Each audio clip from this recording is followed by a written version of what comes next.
Welcome to the Elizabeth Cunningham Show, Courageously Expanding Love with me, Elizabeth Cunningham. Has the way that love has arisen in you seemed out of place or even taboo?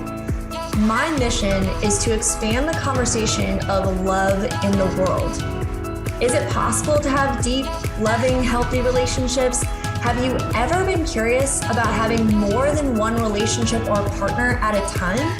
Get ready to transform in love, be courageous, and set yourself free. In this show, we talk about relationships, sex, love, and the ways we wish we could be, but never thought were possible. Welcome to the Elizabeth Cunningham Show, Courageously Expanding Love. And today we are talking about the polyamory plan. But before we get to that and introduce our absolutely fantastic guest today, a reminder that the Elizabeth Cunningham Show is live every Tuesday at 3 p.m. on the Transformation Network Facebook page and is then aired on YouTube and podcast every Thursday. All links for that are in the show notes. All right, on today's episode, we will be talking with Jessica of the Open Late podcast, who I had the pleasure of being on recently as well. Jessica is a curator of brave spaces for people to own their power and awaken to their most expansive selves. Through her work as a coach and as a retreat facilitator, she realized it was people's relationships that needed healing the most. That's when she decided to launch her podcast, Open Late, a look at relationships through her lens of consensual non-monogamy. She wants to inspire people to create designer relationships filled with truth, vulnerability, intimacy, and play. Welcome, Jessica. Thank you for being here. Yay, thank you for having me. I'm so pumped, Elizabeth. I think because we recorded, I don't know, maybe a month ago now, maybe more. Yeah, this has been on the calendar and I've been looking forward to it. Yes, me too. And I had so much fun doing your show. So everyone who's listening to this show, you can also check out the Open Late podcast that I'm on as well, and you can get my hot takes. I know that everyone who listens to my show, I just ask questions on my show, and so if you want to actually hear me be interviewed by Jessica, who we just had the most fun. Yeah. We just had the most fun, and so if you want to listen to me and Jess have just a great time talking about polyamory, you should listen to that episode. Anyway, enough about that. We are going to jump into, you and your work and, your take on polyamory, on non-monogamy. I know that you also have a very interesting story around that. But as always, I want to kind of lay the foundation for our conversation with just, what does polyamory mean to you? Wow. I don't think anyone's actually ever asked me this question. What does polyamory mean to me? It really means freedom. It's like the ultimate freedom as a human to be able to not have bounds with your love. And we place so many boundaries and restrictions on, I think, what's likely the purest energy that we have on the planet. And for many of us, living in like a very mononormative society, we grow up in a culture that's like boundary, boundary, boundary all over the place with how we can be in love and love others and express love. So it's interesting because polyamory for me has actually meant so much more love in my platonic relationships, in my friendships, even in my family relationships, because now I'm always examining where do I have walls up in my loving relationships. So I think more than anything, it just means, the simple answer is like, oh, more love. But it's like a multi-layered more love for me anyway. I love that. And no, I think that that's really poignant because it's true when you start examining and seeing where you have walls, then it starts to appear in other realms of relationships and relating as well. We're like, oh, I didn't like now that I have this layer or level of vulnerability, for example, in my romantic relationships, I'm noticing how I don't do that in my relationships with friends, relationships with families, like even coworkers. Like it being polyamorous has changed the way that I do my business. Yeah, Yeah. which is So, amazing. yeah. I, Wow. Really cool. the world can really benefit from into a little dose of polyamory. I agree. Uh, Yeah. so what is non-monogamy to you and how does that for you? How does that differentiate from polyamory? Um, I guess like the little top line of it is, the difference for me was realizing that I could be in love with another person and have it be healthy and beautiful, and it didn't take anything away from the love that I already had for my husband. And in fact, it only added to it and gave me opportunities to see him in new ways and love him deeper, and ways that I was feeling love and I was having love like expressed towards me from a new partner helped me allow more love in my relationship with him and where I wanted it, and to be able to communicate that. Mm. So, and also to realize that like each love is unique and special. So, having like sliding into polyamory had me realize that for me, non monogamy was like the stepping stone. And generally, non monogamy was more about creating relationships and having experiences and whether they be intimate, romantic, sexual, whatever, with people outside my marriage, and then even sometimes like within our marriage, was one thing. And then, which is beautiful and love it. And there's still many elements of like just non monogamy in our relationship. But the differentiation for me became like, oh, the polyamory is like a part of who I am. And now it's how I sort of identify, if that makes sense. Yeah. And what just share a little bit more because I find this to be true for myself as well, but share a little bit more about how having, a greater capacity for other intimate, romantic, sexual relationships actually helped your marriage. Yeah. I mean, just in the ways, well, so just for everybody listening, the first person that I ever really, well, actually, I think I actually was having a lot of love, and maybe even there was elements of like the reciprocal in love with other people before, like playing with it and dancing with it. Mm. And now I can see that in hindsight. But the first person that I fell in love with, and I was like, oh, this is love, was Yeah.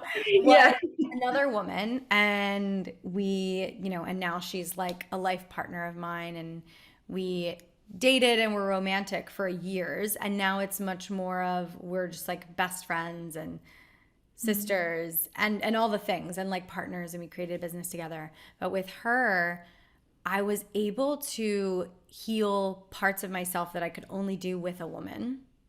Or maybe I had to do it with somebody else other than my husband. I don't know, but my experience was with her, so I could see it for what it was. And then I was able to like show him sides of me that were really coveted because I worked on them with her. And then there was more of me for him to experience after that relationship that I had with her. And seeing this reciprocal love because they had an intimate relationship for a period of time too. And they're still very intimate, but a romantic, intimate relationship. Seeing someone else love him and care for him in a way that like I could only experience as a spectator by seeing it that way. Like you can't be in love with your husband and also see it from a spectator, like from that point of view. So seeing it Right. from that point of view showed me sides of him through her eyes that I had never really looked at and that Mm. were new to me, like 6 years into being in a relationship with him. So I was like, oh my God, I've been like, like not seeing this or, and I wasn't like beating myself up thinking like, oh, I neglected it. But it was this beautiful thing like, oh my, I'm like missing out. Like, look at this. Like, there's all these sides of him and like getting to see him lit up and getting to see her lit up and the way they would treat each other.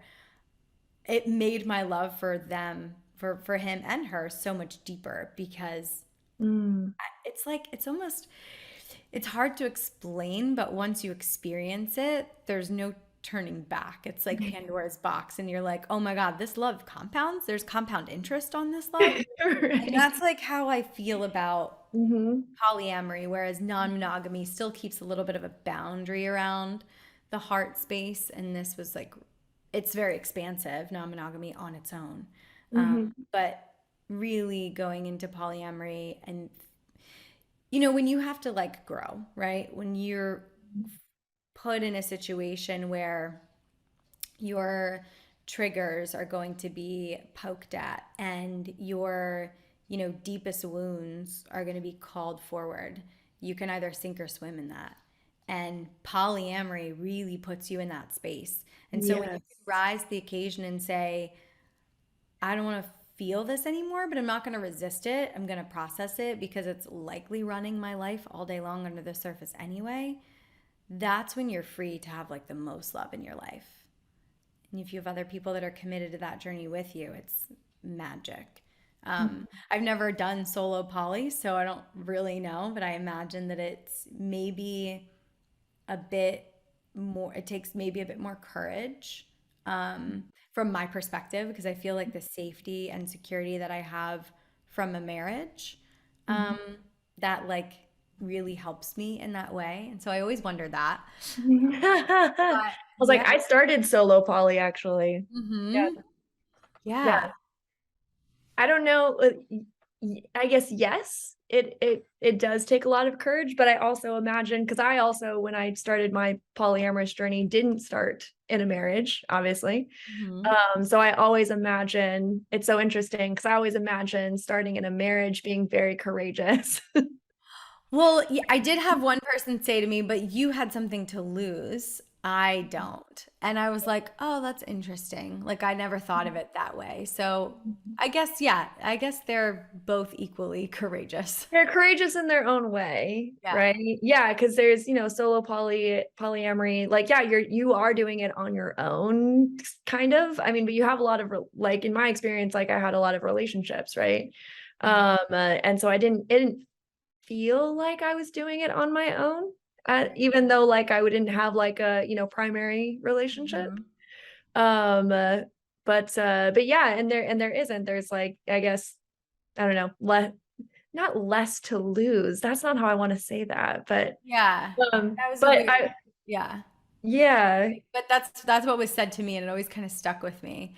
yeah. But it's like, um, I think because of our mononormative society, it Hmm. does paint that picture of like, oh, you've gained something when you have this relationship with someone. And not to say that it's not worth anything to like have a partnership for sure, but we place so much value on partnership in our society. And I think that's Yeah. the piece that where you were like, I don't want to say that because it's like when you really start to inspect it all, it is icky. It's like it shouldn't make you any more valuable to have a partner. Like we're all who we Hmm. are and, independently working our way from patriarchy. Yeah.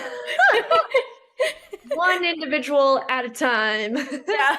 But that's what it takes, right? It takes individuals working on it individually, but also as a group. And Yeah. I think that's what I love about having these conversations is like really hearing your individual journey, but we're all doing that together as well, Yeah. right?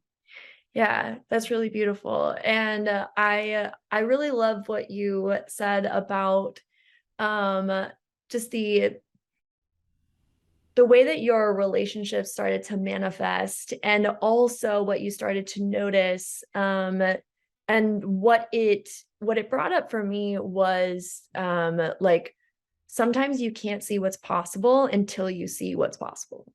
Yeah. Oh my gosh. Yeah. I had I had no idea. I didn't intentionally get into non-monogamy as I think many people do. Hmm. It was kind of accidental for us, like an accidental threesome experience, which was beautiful. And then we were like, should we try that again? And then we like slowly did some play parties and maybe some mild like swapping with people that we would meet on an app. And even in that space, I was like, we are not having an open relationship. These are just like fun little things that we do that are like super secret and no one's ever going to know about them. I can remember saying to my husband, like, if you think we're going to be in an open relationship, you're crazy. Like, while we were having all these really fun, open experiences, but I was like, no, this is going to be this little, like, little thing that we like put in a box on a shelf when we grow up. Oh my gosh, Yeah, that's right. so great. I Yeah. love that. No, and thank you for sharing that too, because I think that that's how it starts for a lot of people as well. And just hearing, hearing the it's okay to have one idea of your relationship and then to have another idea of your relationship. And then as time goes on, to have another idea of your relationship, right? And just like allowing for that progression. I think that that's totally beautiful. Well, okay, we are going to go on break here really quick. But when we come back, I want to hear a little bit more about your partners and how they relate to the work that you do and how all of that works as well. So when we get back from break, that is what we'll talk about. We'll see everybody in a second.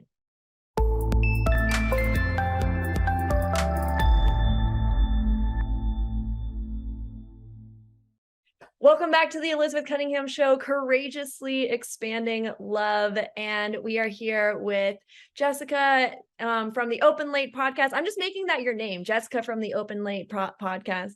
That's okay. And talking about your real experience with polyamory and why you have turned this into that's kind of what we're going to be talking about in this segment of the show. It's like, why have you turned this into like a part of your career and your livelihood, and you actually help people in polyamorous and non-monogamous relationships, and how does that impact your own personal life as well? Yeah. So it was kind of a natural progression because I was already a coach and kind of facilitating, coaching programs and retreats. And I didn't get into it specifically to help people with their relationships because in fact I was very private about this part of my life. Like As we heard before. I was like, this has to like When this no one isn't can happening. know. No one can know. I still had so much healing to do around the idea of non-monogamy and just all the judgment that I like grew up with that I was like inflicting on myself, which ultimately meant I was inflicting it on other people in the world as well. I'm like, oh, what are people going to think of me if they find out that I have sex with other guys? Like I was comfortable with people thinking we had maybe a spicy thing where we had threesomes with women, but like I was very lock and key about everything else. And I was like, I'm judgmental AF. Like, if, once I started to do the self work, I was like, if I feel this way about myself, it means I feel this way about other women. And I don't even want to admit it to myself. So then I went, on the whole like healing journey of that piece, which allowed me to start to open up to my community in a way that felt good, and I was doing my own personal excavation work. So there was like that piece of it, of getting to the place where I could be honest about it. And of course, clients started to open up to me about the things in their relationship that weren't working, their curiosities around non-monogamy. And I kept just working with people who clearly, from where I was sitting, having a very healthy non-monogamous relationship at this point, 5 years in, who really needed support in this area, who were clearly not made for monogamy, like would fall in love and would be with the partner of their dreams, but would still fantasize about other men or other women and not be able to tell their partner about it, or their partner, and not to say that like a broken agreement, like cheating or, whatever the lie or the action is that breaks the agreement or the trust is okay, because it's not. But they didn't see another way, or many of them would have these urges and never act on it because of the agreement, because of their respect and their honor for the other person, but didn't know that there was another way to do it. So, of course, because we don't see that in society. And so I was like, okay, I'll be the one. And at that point, like, I didn't know any other content creators because I never looked for it for myself. We kind of just like did everything without a map and created our own. But it piqued my interest. So I started to look around and see like there wasn't a lot, obviously. And so Open Late was really born out of, I was finally in one coaching program where I was like, wow, enough is enough. People are in a lot of pain. I was coaching like in this personal development program with like 60 people in it and like 10 coaches, like mentor coaches. And it's this like weekend long thing, and the whole thing's 4 months, and it's like a whole thing, which like in there, it was like the theme of that week was relationships and people struggling in this area of not having their needs met. And I was like, wow, it really hit me because I felt like it was such a sign from the universe of like, you kind of have, you have another way and you're not sharing it. And it's because you have shame and embarrassment around it. So that was like the call that I really needed. And so I started to open up. I gave a talk about it at Burning Man in 2019, and it was my first like coming out and really being public about it. And it was so well received that I couldn't ignore. Like, I had so many people that were like, "Are you going to do that again? Can you do a part 2? Can you bring your other partner? Like, we want to hear from her." And that was really all I needed. That was kind of the push and the like community acceptance. And then I told my parents, and they were very accepting. They were confused, but they were also like, yeah, I mean, you're kind of the weird one in the family anyway. Like, my dad said something to the effect of, you two don't really do anything by the book. So, like, as long as you're happy, I'm happy. It was really cute. Yeah. And then I started going live on Instagram. And then I started the podcast like shortly. I went live on Instagram like on Sunday nights, which is where we got the name. It used to be Open Late on Sunday. And on Sunday nights I would go live from like 9 to 10, and I would just answer people's questions about my relationship, which was very popular. And I was really like, were all these things where I was like, no one's going to show up.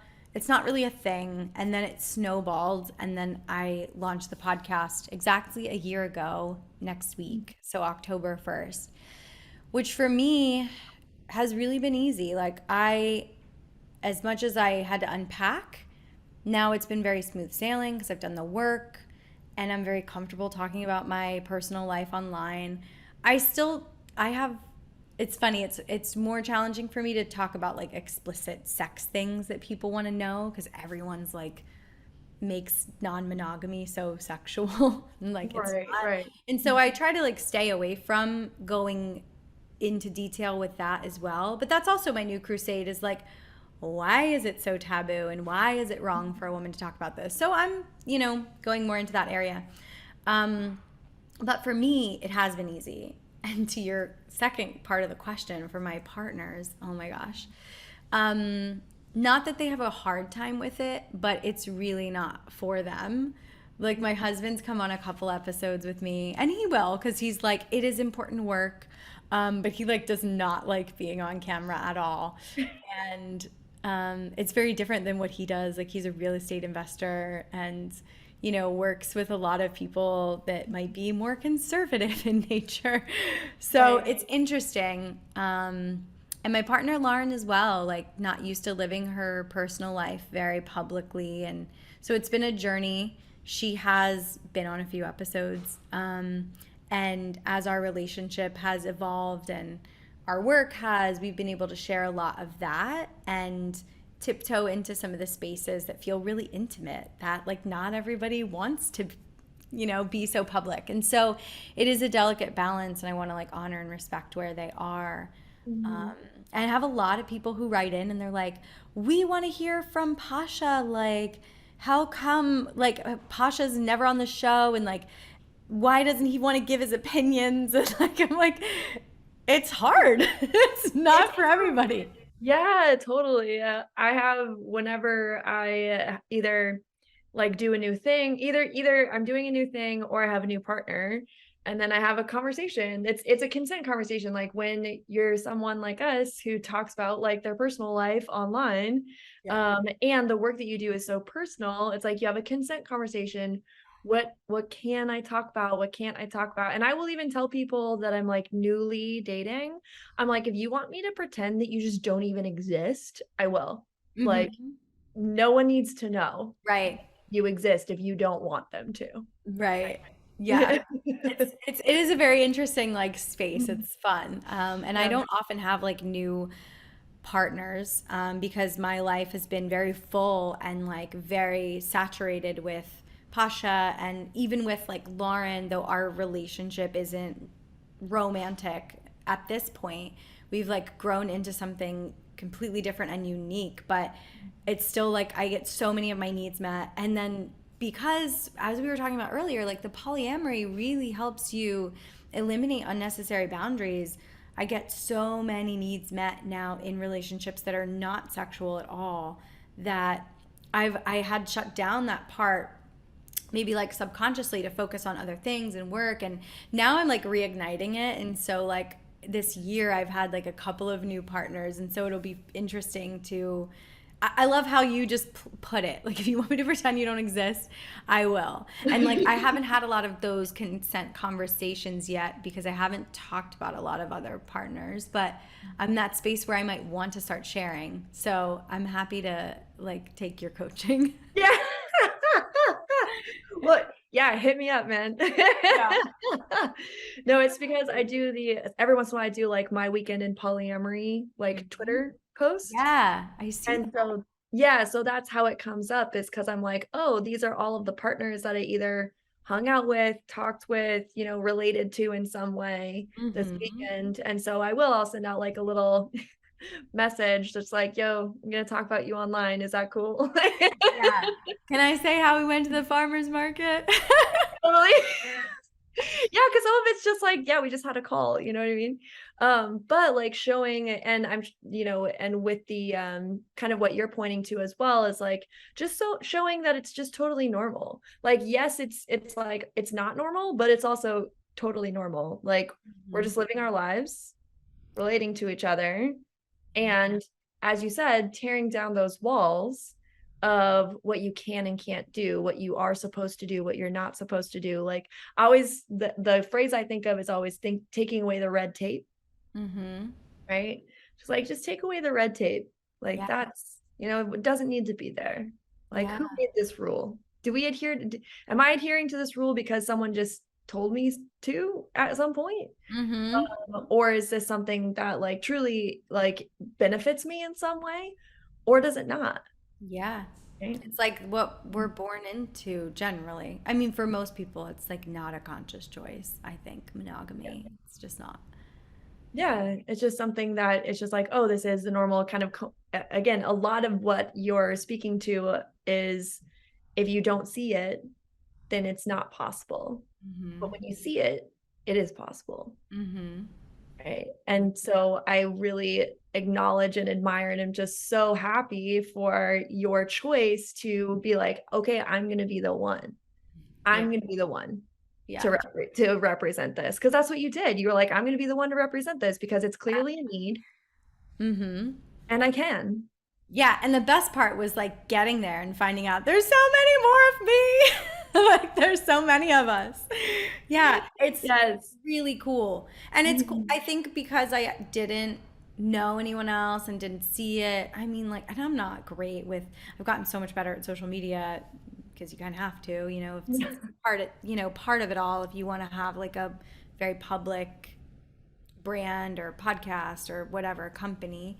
But before, like, I didn't live.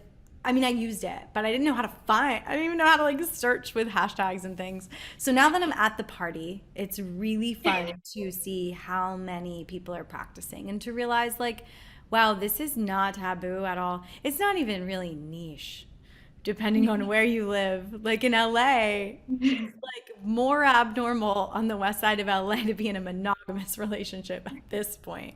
So it's really fun and just to like be in space with, other creators and polyamorous people like you. Yeah. or non-monogamy in general.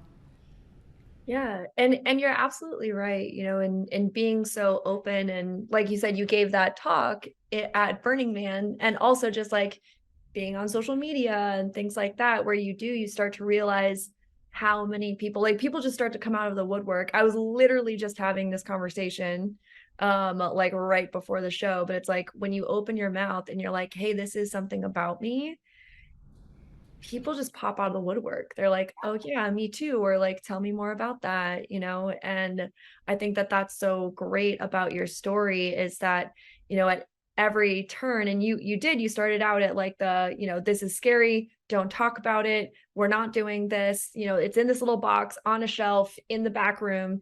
But because we think that it's, you know, we're going to be ostracized, like bad things are going to happen, people are going to think you're a bad person. But then as you started to bring it to the forefront, like, and I love that, like, even your dad was like, oh yeah, you know, that checks out. That makes sense. I was like, cool, like he already knew.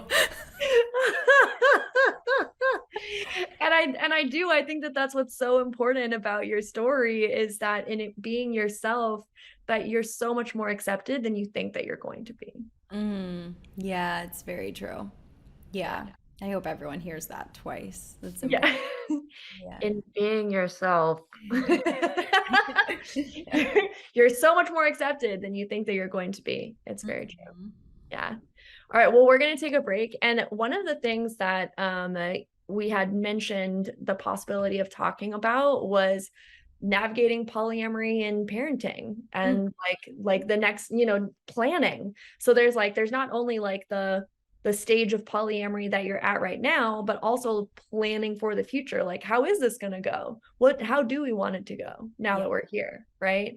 And so, I'm so excited to talk about that, but we are going to go on another quick break, and then we will be right back.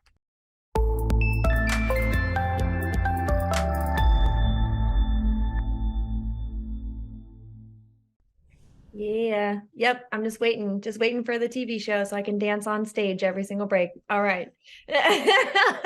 Welcome back to the Elizabeth Cunningham Show, Courageously Expanding Love. And we're going to jump right into, planning for polyamory, like planning for the future. And so are you planning to be parents in the Yes, future? we Is that a are. thing? Yes. Oh, Yeah. It's super exciting because we have to do a lot of planning. I mean, I think like, you know, everybody kind of plans unless you don't, unless you're like not unplanned, which is cool too. Then in our case specifically, so I had a bit of a health scare, and this maybe even might be like a trigger warning. I learned that even in my case, I share this because I was like, oh, I didn't realize that could be triggering. But of course, so I was diagnosed with cervical cancer at 27 and had a radical hysterectomy, which means that you actually keep your ovaries, but they take everything else. And I'm super healthy now, and I've been healthy for 10 years. But we've always known that I couldn't get pregnant, you know, because I don't have all the parts anymore. But we froze embryos 6 years ago now, just in case we wanted to have kids. And we were back and forth for years, but we realized like a year and a half ago that we really do want kids. And so we started to put the wheels in motion. And so we are going to be having a baby with a surrogate, which is like a lot of planning. So when you like say, are you planning to have kids? It's like, that's all we're doing. Like there's that is actually our life. doctors and agencies and a surrogate, and it's like a lot of moving parts. It is not the old-fashioned way.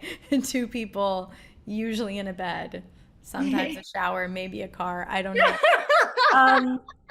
Outside. Yeah. Yeah.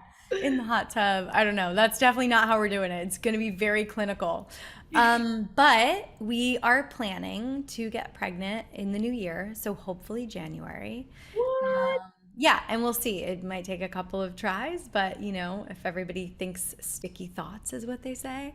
So anyway, that is actually a thing that they say. actually what they say in the fertility world, when you like do an implantation, they say think sticky thoughts, which is a little bit weird. I don't know. Anyway, Every realm has their jargon, you know? yeah. So we're doing this, and we're not going to change our lives in the way that we love other people. The plan is to, remain open, polyamorous as much as we want and can manage being new parents. Um, I imagine that our lives will function essentially as they do now. We'll just have less time. So the people that are already in our lives will remain in our lives. I mean, some of our like other partners are some of the most excited people that we're going to have kids. And for me, I plan on them being around and being affectionate with them as I would when we don't have kids, because I think it's not new. It's like our children are being born into our lifestyle. And if anything, it means they're going to have more adults who love them and care for them. Um, if it's like a fling, they probably won't meet my kids, but like all of the other people in our community who have been around and who like love us through all of life will be here for it.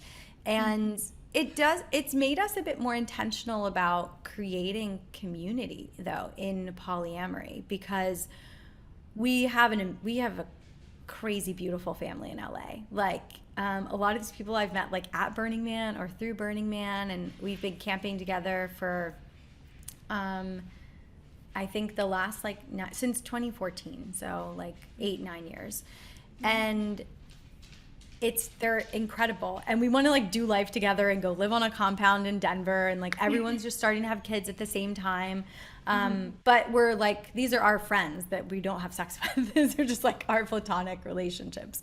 So we've been a bit more we've been having more conversations around, okay, we're probably not going to have time to meet anyone new. And that's sort of how we do what we do now. I mean, I'm much more polyamorous, I think, than Pasha. He's a bit more like open, and non-monogamous, but he hasn't developed like a lot of other really like loving relationships that are like very, I think, consistent and connected the way that I have. And he wants more of that now too, as he's like gotten older. So we're like, maybe we should find fun friends now before we have kids, because when we do, it's like, are we gonna make time to date? And those are kind of the conversations and the thoughts that we're thinking and the plans that we're making. And yeah, it's a fun time. That's so cool. That is so cool. And what are you most concerned about? Like, and it's specifically obviously inside of like polyamory and raising kids and being polyamorous, what are you most concerned about? It's funny. I do have some concerns, but I will say the first thing that came up is like, I don't have any. But of course, you have some. I am much more the person who, like, I'm not very risk averse. Like, my friends in my life are always like, she plans for nothing. She's like an eternal optimist. Like, and I don't try to live life with bumper lanes. However, the idea of children coming into the mix, right? You want to be like super protective. My main concern is that they would come into adversity, or, people not treating them well because of who their parents are. And so that's a bit of a concern. I live in LA. It's quite a bubble here. I imagine if we stayed here and raised our children here, it wouldn't be that strange. Everybody has, two mommies, and, like, so it's very inclusive. And not to say that like, just having like queer parents is the same as having like parents who are non-monogamous. But I think it's very accepted where we are. If we move, which we're planning on it, that is a little bit of a concern. And so it kind of makes me want to work harder at normalizing non-monogamy and making sure that my kids do grow up in a world where there are healthy, representations of this type of relationship. And I do believe they're going to be so well adjusted because of like all the, supplemental parenting and sort of community living that we already kind of do here in LA with like our group of friends.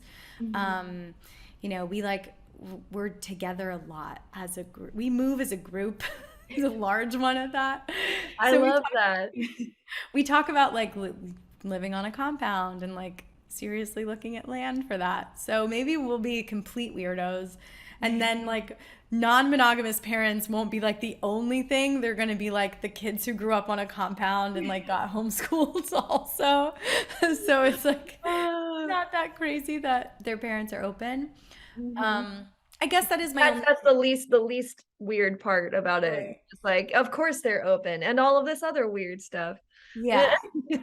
Yeah. I don't have a ton of other like that would be the main thing. And I think that's the biggest concern is like, you know, wanting to keep them safe from ridicule or, you know, shame.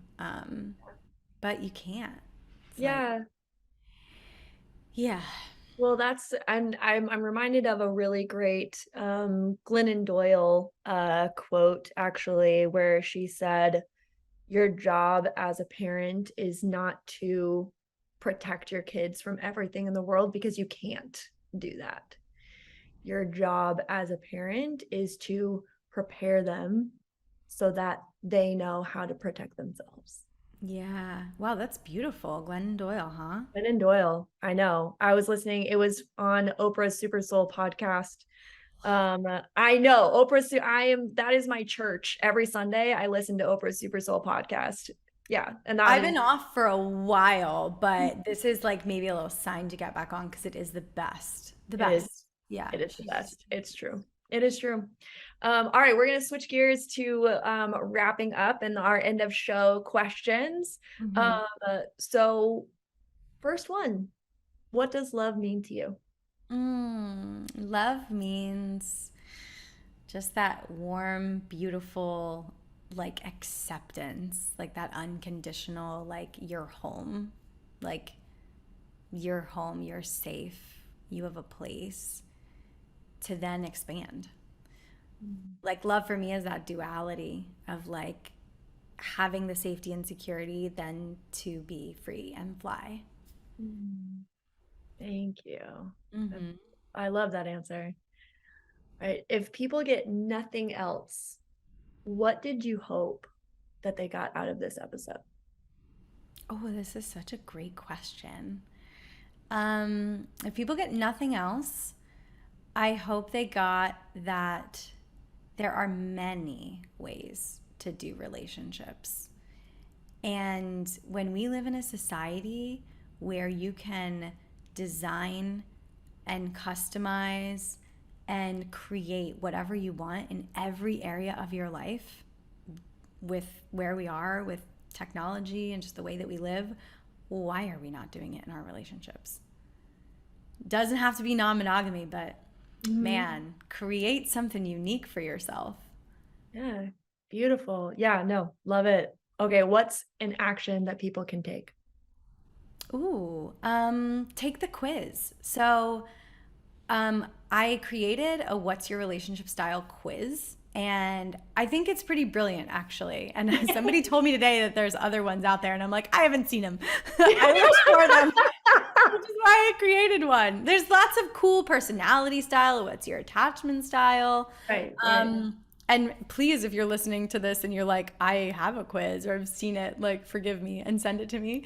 But we created a what's your relationship style quiz to help people through a series of, it's just 12 questions. It takes less than 5 minutes.